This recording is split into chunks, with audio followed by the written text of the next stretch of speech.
I stared at the contract lying on our dining room table, my coffee growing cold beside it. James was still talking, gesturing excitedly about the beach house he'd already picked out in Malibu. But all I could focus on was his signature at the bottom of the page, right next to where he'd forged mine. "This is going to change everything, Olivia," he said, reaching for my hand. "No more 18-hour workdays, no more stress about funding rounds. We're set for life. My name is Olivia Chen, and at 36, I thought I knew my husband. We'd built quantum tech together from nothing, working out of our garage for 2 years before landing our first major client. Or at least, that's what James had always claimed. The truth was more complicated. When did you negotiate this deal?" I asked, keeping my voice carefully neutral. My father had taught me that, always get all the facts before showing your hand. "Last month, while you were in Seattle." James's smile faltered slightly. "I know I should have told you, but with everything going on with your dad, I didn't want to add to your stress." My father had been dying of pancreatic cancer. I'd spent his last weeks by his side, holding his hand as he slipped away. Meanwhile, my husband had been secretly selling our company to our biggest competitor. "5 million seems low," I said, taking a sip of my now cold coffee, considering our latest valuation was 12 million. James waved dismissively. "That valuation was optimistic. Besides, this is cash in hand, not theoretical value. And Global Tech is throwing in stock options too." I nodded slowly, thinking about the real documents locked in my home office safe. The ones that show I actually owned 75% of Quantum Tech, not the 30% James believed. The ownership structure had been my father's idea, his last gift to me, along with a warning I hadn't understood until now. "Trust is good," he'd said, "but controlled is better." "Have you told the team yet?" I asked, watching James's face carefully. "Not yet. I thought we could announce it together at Monday's all-hands meeting." He grinned, clearly pleased with himself. "Everyone's going to be thrilled. The severance packages are really generous." My stomach clenched. Severance packages? Well, yeah. He looked at me like I was being naive. Global Tech has their own development team. They're buying our technology, not our people. 47 people. That's how many employees had trusted us with their careers, had poured their hearts into building quantum tech. James was ready to throw them away without a second thought. "I need some air," I said, standing abruptly. "I'm going for a walk." "Don't be long," he called after me. "We have dinner reservations at 7 to celebrate." Once outside, I pulled out my phone and called the one person who'd known about my father's suspicions. My best friend and Quantum Tech's lead counsel, Maya Rodriguez. "He did it," I said as soon as she answered. "He tried to sell the company." Maya's sharp intake of breath crackled through the speaker.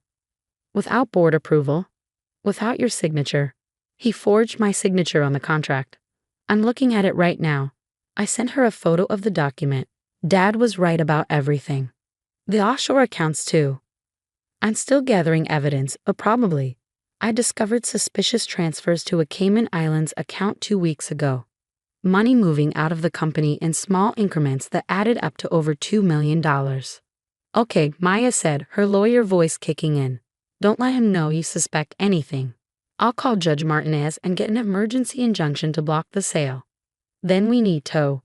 She stopped suddenly, and I heard papers shuffling. "Olivia, when did he say he negotiated this deal?" "Last month, while I was in Seattle with Dad." "Why?" "Because I'm looking at his travel records right now. He wasn't meeting with Global Tech last month. He was in Cancun." My hand tightened around the phone. Cancun. With someone named Rebecca Palmer. Multiple hotel charges, dinner reservations for 2. "Olivia, I'm so sorry." The pieces clicked into place. The late nights at the office, the mysterious business trips, the way he'd been pushing for this sale. This wasn't just about money. James was planning his exit, not just from the company, but from our marriage. "Get me everything you can on Rebecca Palmer," I said, my voice steady despite the storm of emotions inside me. "And Maya? Thank you for having my back through all of this." "Always," she replied firmly. "No one steals my best friend's company and gets away with it." I ended the call and looked back at our house. The home we bought with my father's investment money, though James had always claimed it was from his savings. How many other lies had I believed? My phone buzzed with a calendar reminder. 7 p.m. Celebration dinner at Luciano's. I smiled grimly. Oh, we'd celebrate all right, just not the way James was expecting.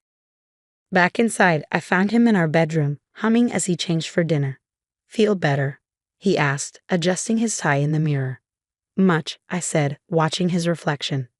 Actually, I had an idea. Why don't we announce the sale tonight? I could invite Maya and the other board members to join us at Luciano's. Make it a real celebration.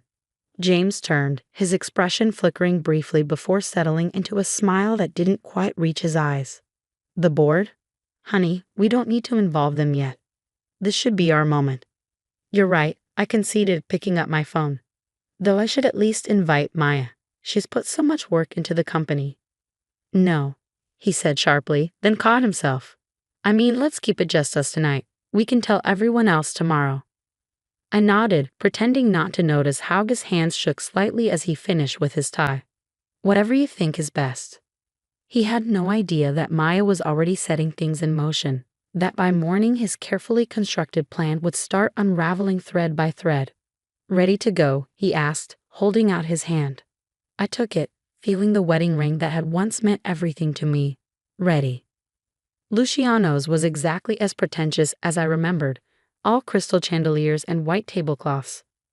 James ordered an expensive bottle of champagne, beaming at me across the table like he'd just given me the world instead of trying to steal it. To our future, he said, raising his glass. I clinked mine against his, watching the bubbles rise. To getting what we deserve.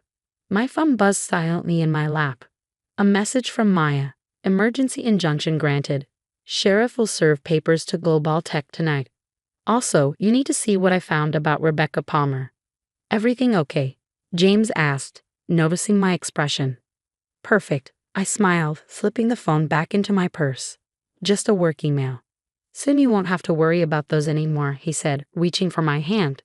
We can travel, maybe buy a vacation home. I was thinking Cancun would be nice. I nearly choked on my champagne. Cancun? That's specific. I heard it's beautiful this time of year, he said smoothly, but I caught the slight tension in his jaw. You know what else is beautiful? I asked, keeping my tone light. The view from our company's new satellite office, the one you approved last week without consulting me. He froze momentarily. Oh, that? Just some preliminary paperwork. Nothing's final. Really? Because Maya showed me the lease agreement this morning. 3 years, $2 million. That's a big commitment for a company you're selling. James's smile faltered. I can explain. Let me guess. I cut in. It's not what it looks like. Before he could respond, his phone rang. He glanced at the screen and paled slightly. I need to take this, he said, standing abruptly. Business call. I watched him hurry toward the restaurant's entrance, then pulled out my own phone and opened the file Maya had just sent. There it was, proof that the satellite office wasn't for quantum tech at all. James had leased it under a new company name, Palmer Technologies, named after Rebecca Palmer, the woman he'd been meeting in Cancun. A few minutes later, James returned to the table, his face ashen. We need to go. Now. Everything okay? I asked innocently. What about dessert? Something's come up at the office, he said, already signaling for the check. A problem with the servers. I knew exactly what had come up. Global Tech's lawyers would have just received the injunction blocking the sale. James's perfectly planned exit strategy was beginning to crumble. The drive home was tense, with James making frantic phone calls while I pretended to check my email.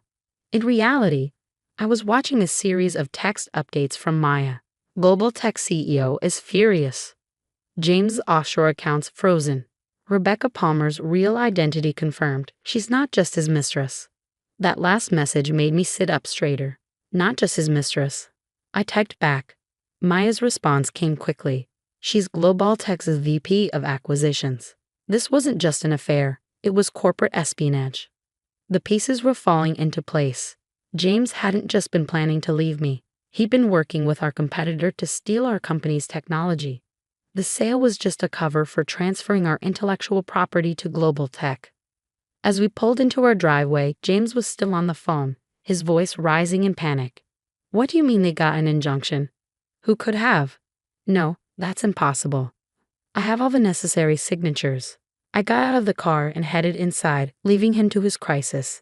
In our home office, I opened the safe and pulled out the real company documents, the ones showing my majority ownership, the board resolutions James had never bothered to read carefully, and most importantly, the evidence of his fraud that I'd been gathering for months. What did you do? I turned to find James standing in the doorway, his face contorted with rage. What did I do? I repeated calmly. I protected my company, the company my father helped build that you tried to steal. Your company? He scoffed. I built quantum tech from nothing. You were just the money. Is that what you told Rebecca? I asked, watching his face pale. When you were meeting her in Cancun, planning how to sell our technology to global tech. He took a step forward, but I held up my hand. Before you say anything else, I continued, you should know that Maya has copies of everything. The forged documents, the offshore accounts, your meetings with global tech. Corporate espionage is a serious crime, James. You're bluffing, he said, but his voice shook slightly. I opened my laptop and turned it toward him, showing the surveillance photos of him and Rebecca in Cancun, the bank transfers, the secret communications with global tech. Did you really think my father would leave me unprotected? I asked quietly. He knew what you were, even before I did.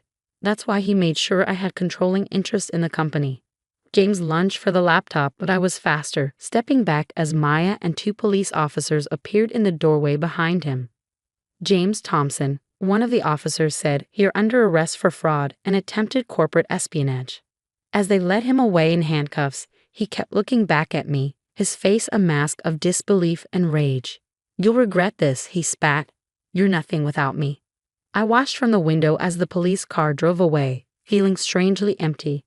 The man I loved, the life I thought we built together. It had all been a carefully constructed lie. Maya touched my shoulder gently. "You okay?" I nodded, picking up the family photo from my desk, the last one taken before my father got sick. Dad tried to warn me about James. I should have listened sooner. "You listened when it mattered," she said firmly. "Now, want to hear what else I found about Rebecca Palmer and global tech? Because this goes deeper than we thought."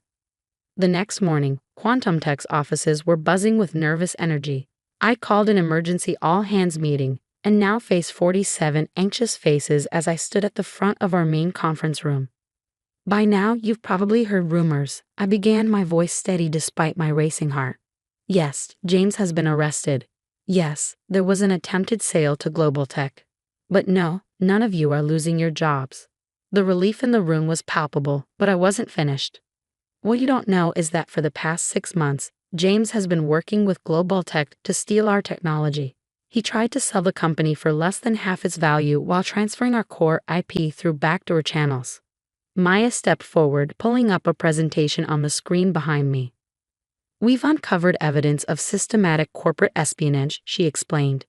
"James and Rebecca Palmer, Global Tech's VP of Acquisitions, created a shadow company to funnel our technology and client data to our competitors."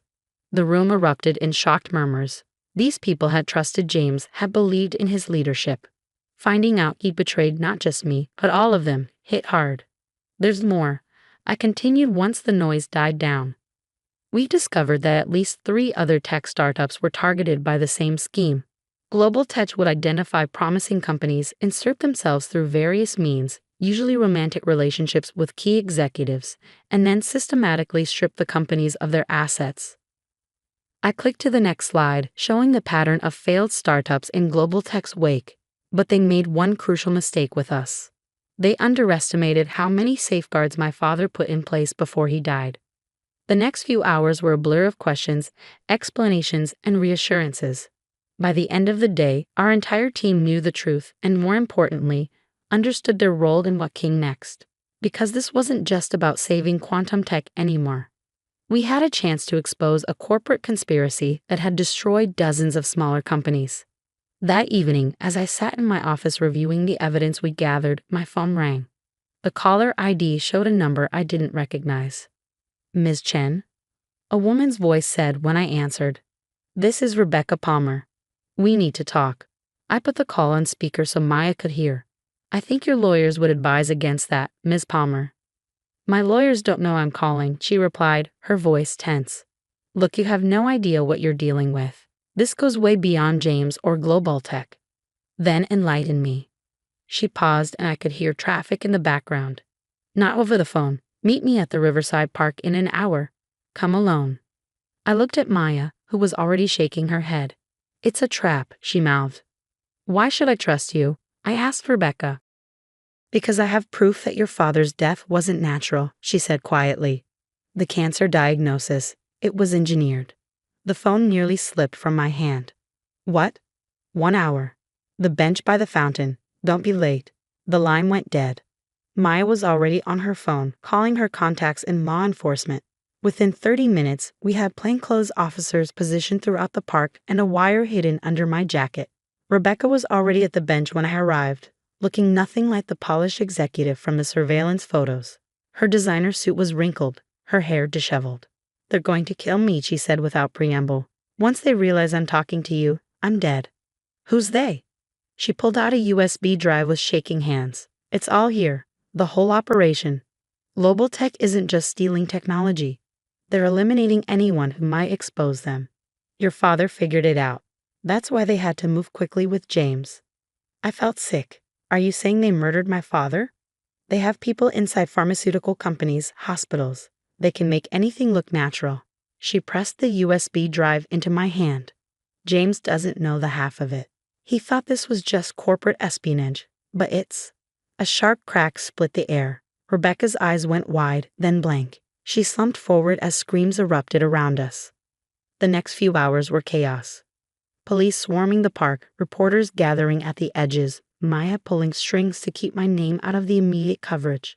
The USB drive contained everything: internal emails, financial records, medical documents.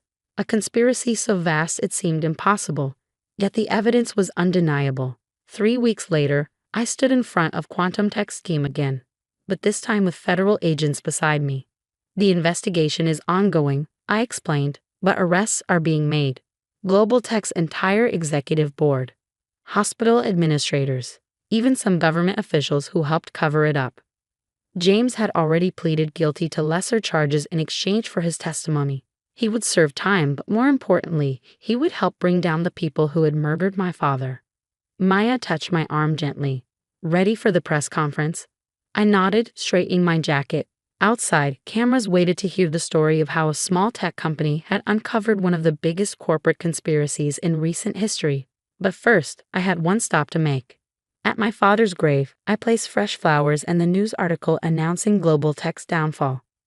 You tried to protect me, I whispered. Now I'm finishing what you started. The company would recover. We'd already landed 3 major contracts from Global Tech's former clients. Our team was stronger than ever, united by what we'd overcome together. As for me, I was different now. Stronger, yes, but also more cautious. Trust, as my father had said, was good, but control and justice were better. The headlines would call it a story of corporate greed and betrayal, but for me, it was simpler than that. It was about a daughter finally understanding her father's last lesson, about a woman reclaiming her power, and about truth finally coming to light. James had tried to steal my company, but he'd given me something instead, the chance to expose a corruption that had cost lives, including my father's. Sometimes I realize the greatest victories come from our deepest losses, and sometimes justice wears many faces.